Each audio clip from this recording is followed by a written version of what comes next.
¿En qué condición quedan frente a la panorámica de explotación intensiva petrolera mexicana de los próximos años los tenedores de la tierra?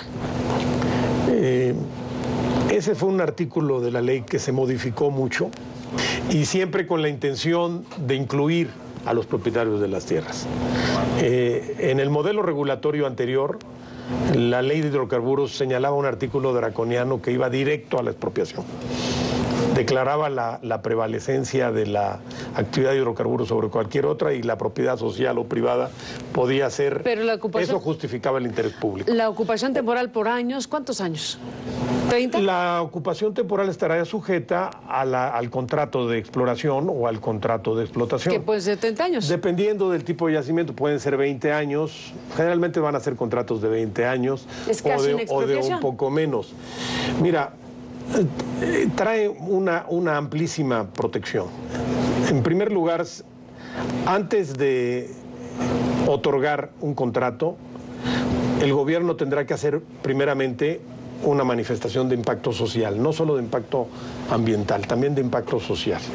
Identificar cuáles pueden ser los efectos sociales de la actividad de hidrocarburos ahí, conocer el régimen de tenencia de la tierra. Si entramos a zonas de pueblos y comunidades indígenas, entonces la ley marca la obligación de hacer la consulta previa, libre e informada, que está en tratados internacionales. Concede a los propietarios de la tierra y a las empresas un periodo de hasta 6 meses días hábiles, que son como 9 meses, días naturales, para ponerse de acuerdo. Si no se ponen de acuerdo, habrá mediación gubernamental. Hay flexibilidad respecto a la contraprestación que se pacte. Puede ser ocupación temporal, ocupación superficial, arrendamiento, compraventa de tierras. En fin, este es un mecanismo que se deja abierto a la voluntad de las partes. Se les protege mucho con los avalúos. Los avalúos ya no serán catastrales, serán comerciales, hechos por peritos profesionales independientes. Obligatoriamente la ley señala que el avalúo deberá incluir el valor comercial de la tierra y la plusvalía que la propia inversión del proyecto le dé a la tierra, además de que se deberán pagar los bienes distintos a la tierra e incluso el lucro cesante por si es afectada la actividad económica que tenía el propietario del predio. Incluso también abre la posibilidad de que en extracción comercial de hidrocarburos exista una participación sobre los ingresos que genere el proyecto, adicionales a una renta mensual. Entonces, el propósito de esta redacción en materia de tierras es no atropellar derechos de los propietarios de las tierras y tampoco desplazarlos, sino hacerlos partícipe de la derrama económica que puede generar la extracción de hidrocarburos en una región. Pedro Joaquín Caldwell, ayer en este mismo programa estuvo Cuauhtémoc Cárdenas, el ingeniero Cuauhtémoc Cárdenas, ex candidato presidencial, que tú sabes es crítico de la reforma, dijo cosas como que estaba iniciándose la desgracia del país y dijo también algo que me permite preguntarte para cerrar el programa. Estamos, dice Cárdenas, hoy solo hablando de extracción de petróleo, de acelerar el proceso de extraer el petróleo y de no otras cosas.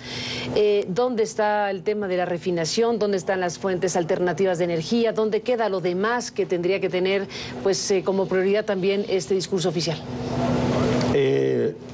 Se contempla la posibilidad de que se generen asociaciones en actividades como refinación, como petroquímica.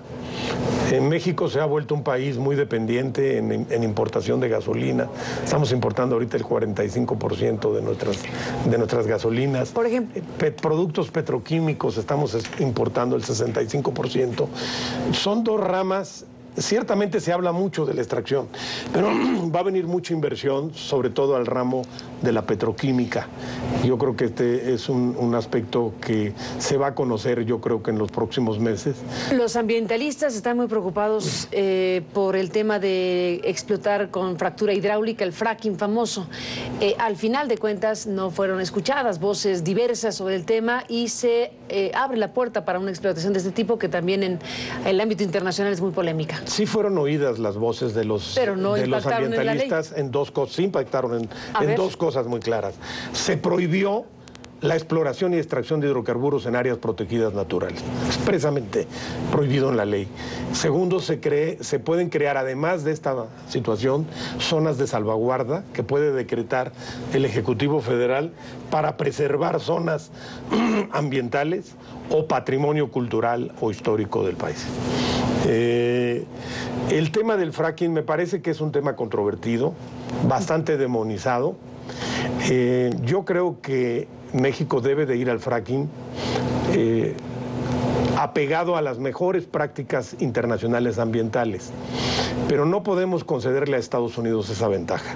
Gran parte de los precios del gas tan bajo que tiene Estados Unidos se deben a su revolución tecnológica del fracking. Me despido, Pedro Joaquín Caldwell, con la parte que te comenté al principio y que tiene que ver con la eventualidad de una consulta popular. México estrena también una herramienta democrática en donde se abre la posibilidad de que se pueda incorporar una o varias preguntas en el proceso electoral que viene en curso, para 2015 y se pretende por parte de quienes la promueven que se revierta una reforma con estas características. En el mapa, en el cálculo gubernamental, ¿dónde está la consulta?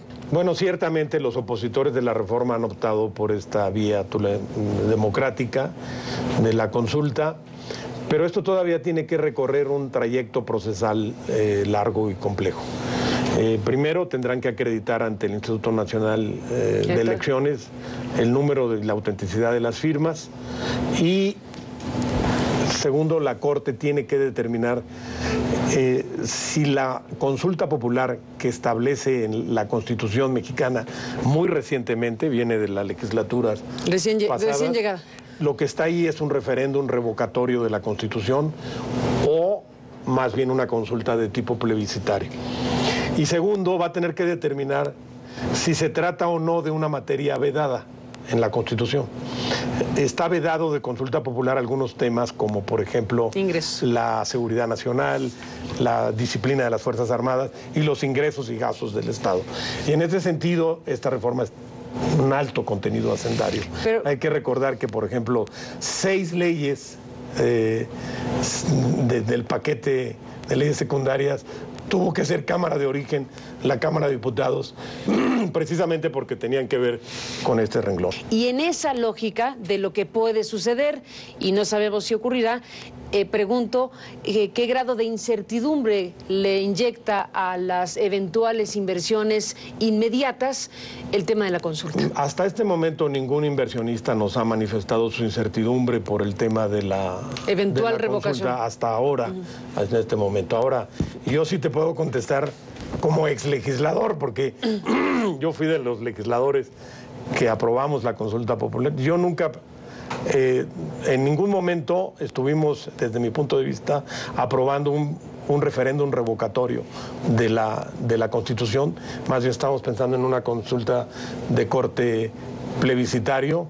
Y sí creo yo que esta consulta está vedada constitucionalmente por su gran vínculo que tiene, su gran contenido relacionado con los ingresos y egresos del Estado mexicano. El cronograma de asignación de los contratos de la licitación de Ronda 1 establece que los primeros contratos podrían estarse otorgando en mayo del 2015, entre mayo y septiembre del 2015.